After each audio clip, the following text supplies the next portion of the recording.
നമസ്കാരം. കഴിഞ്ഞ ദിവസം കാനറ ബാങ്കിൽ ജോലി ചെയ്യുന്ന എൻ്റെ ഒരു പഴയ റിട്ടയർ ചെയ്ത ഒരു മാനേജർ, ആ മാഡം എനിക്കൊരു കത്ത് അയച്ചിട്ടുണ്ട്. എന്നെ പണ്ടേ പരിചയമുള്ളതാണ്. അപ്പോൾ അവർ അഭിസംബോധന എൻ്റെ ഫോണിൽ കിടപ്പുണ്ട്. അഭിസംബോധന തന്നെ KB എന്ന് 2 കുത്തിട്ടുണ്ട്. KB എന്ന് വിളിച്ചിട്ടാണ്. ഞാൻ എൻ്റെ കാറ് വിറ്റു. അപ്പോൾ അടുത്ത് എൻ്റെ മനസ്സിൽ ഉദിക്കുന്ന ഇവരെ കാറ് വിറ്റപ്പോൾ മോട്ടോർ വെഹിക്കിൾ ഡിപ്പാർട്ട്മെന്റിൽ എന്തോ ആപ്പ് ഉണ്ടായിട്ടുണ്ട് എന്നാണ്. അടുത്ത വരി വായിച്ചപ്പോൾ ഞാൻ ഞെട്ടിപ്പോയി. അവർ പറഞ്ഞു കാറ് വിൽക്കാൻ കാരണം നിങ്ങളുടെ KSRTC ബസ്സുകളുടെ സൗകര്യങ്ങൾ വർദ്ധിച്ചു. KSRTC ബസ് വളരെ കൃത്യതയോടെ വരികയും നല്ല സൗകര്യത്തോടെ പോകാനുള്ള എല്ലാ സംവിധാനം ഒരുക്കിയതുകൊണ്ട് ഇനി കാറിന്റെ ആവശ്യമില്ലാന്ന് തോന്നി ഞാൻ കാർ വിറ്റു എന്നാണ് പറഞ്ഞിരിക്കുന്നത്. കമ്മ്യൂണിസ്റ്റുകാർ ഇതേപോലെ തള്ളിമറിക്കുന്നത് നമ്മൾ പല അവസരത്തിൽ കണ്ടിട്ടുണ്ട്. പക്ഷേ കമ്മ്യൂണിസ്റ്റ് അല്ലാത്ത കേരള കോൺഗ്രസ് ബിയുടെ നേതാവായ KB ഗണേഷ് കുമാർ ഇങ്ങനെ നിന്ന് തള്ളിമറിക്കും എന്ന് നമ്മൾ വിചാരിച്ചതേയില്ല.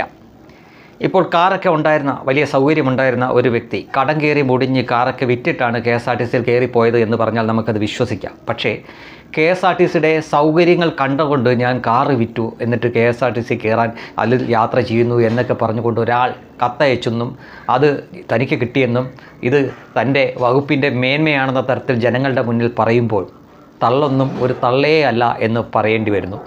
സാധാരണഗതിയിൽ പിണറായി വിജയൻ ഇതുപോലെ നിന്ന് തള്ളിമറിക്കുന്നത് നമ്മൾ കണ്ടിട്ടുണ്ട്. വീണ ജോർജ് തള്ളിമറിക്കുന്നത് കണ്ടിട്ടുണ്ട്. P. രാജീവ് തള്ളിമറിക്കുന്നത് കണ്ടിട്ടുണ്ട്. അതേപോലെ തന്നെ MP. ഗോവിന്ദൻ അത് മാത്രമേ ചെയ്യാറുള്ളൂ. അവരൊക്കെ അടിസ്ഥാനപരമായിട്ട് കമ്മ്യൂണിസ്റ്റുകാരാണ് എന്ന് വെക്കാം. എന്നാൽ KB ഗണേഷ് കുമാർ കമ്മ്യൂണിസ്റ്റുകാരനല്ല എന്ന് ഓർക്കണം. എന്നിട്ടും അയാൾക്ക് ഇങ്ങനെ തള്ളിമറിക്കേണ്ട എന്ത് ആവശ്യമാണ് എന്ന് എത്ര ആലോചിച്ചിട്ട് മനസ്സിലാവുന്നില്ല. അമേരിക്കയിൽ നിന്ന് വരെ മാസ്കിനായിട്ട് ഇവിടേക്ക് വിളിച്ചു, കോവിഡ് സമയത്ത് മാസ്കിനായിട്ട് വിളിച്ചു എന്ന് തള്ളിമറിച്ച ടീച്ചറമ്മയെ നമ്മൾ കണ്ടിട്ടുണ്ട്. KK ശൈലജയെ നമ്മൾ കണ്ടിട്ടുണ്ട്. അവർ കേവലം മാസ്കിനായിട്ട് പോലും വെളുപ്പാങ്കാലത്ത് വിളിച്ച് ചോദിച്ചു എന്ന് പറഞ്ഞ് തള്ളിമറിക്കുന്ന ഒരാളെ നമ്മൾ കണ്ടിട്ടുണ്ട്. ജപ്പാനിൽ പോയപ്പോൾ ആൾക്കൂട്ടത്തിനിടയിൽ നിന്ന് 10 കോടി 20 കോടി 50 കോടി എന്നൊക്കെ പറഞ്ഞ് 200 കോടി വരെ ഞാൻ എണ്ണി അത് ഇവിടത്തേക്ക് നിക്ഷേപിക്കാം എന്ന് പറഞ്ഞിട്ട് വർഷം കുറേയായി. പിണറായി വിജയൻ ജപ്പാനിൽ പോയപ്പോൾ പറഞ്ഞ കാര്യമാണ്.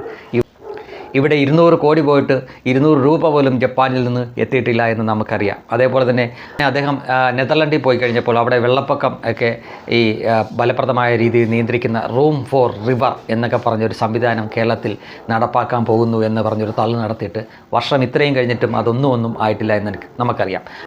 അപ്പോൾ ഈ കമ്മ്യൂണിസ്റ്റുകാരൊക്കെ ഇങ്ങനെ തള്ളിമറിക്കുന്നതിനോട് ജനങ്ങൾ പൊരുത്തപ്പെട്ട് കഴിഞ്ഞു. അവർ പറഞ്ഞോട്ടെ, നമ്മൾ അവർക്ക് അതിനുള്ള സ്വാതന്ത്ര്യം കൊടുത്തിരിക്കുകയാണ്, എന്ത് വേണമെങ്കിലും നിങ്ങൾ തള്ളിമറിച്ചോളൂ.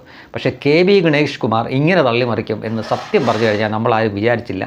ഇതൊക്കെ കുറച്ച് കടന്ന കയ്യല്ലേ KB ഗണേഷ് കുമാറെ എന്ന് ഇയാളോട് ചോദിക്കാനുള്ളൂ. ഇയാൾക്ക് അതിൻ്റെ ആവശ്യമൊന്നുമില്ലല്ലോ. ഇയാൾക്കൊരു വിശ്വാസമുണ്ട്, പത്തനാപുരം പോലുള്ള ഒരു സ്ഥലത്ത് ഇയാൾ എന്ത് തെമ്മാടിത്തരം കാണിച്ചാലും ഇയാൾ ജയിച്ചു പോയിക്കോളും, ഇയാളെ അവർ ജയിപ്പിച്ചോളും. അങ്ങനെ പ്രത്യേകിച്ച് ബാധ്യതകളൊന്നുമില്ല. ഏത് മുന്നണിയിലോട്ട് വേണമെങ്കിലും മാറാം. ഭരണമുള്ള മുന്നണി നോക്കി മാറുകയും ചെയ്യാം. എപ്പോൾ വേണമെങ്കിലും മന്ത്രിയാവുകയും ചെയ്യാം. അങ്ങനെയുള്ള ഒരാൾക്ക് ഇങ്ങനെ തള്ളിമറിക്കേണ്ട വല്ല കാര്യമുണ്ടോ?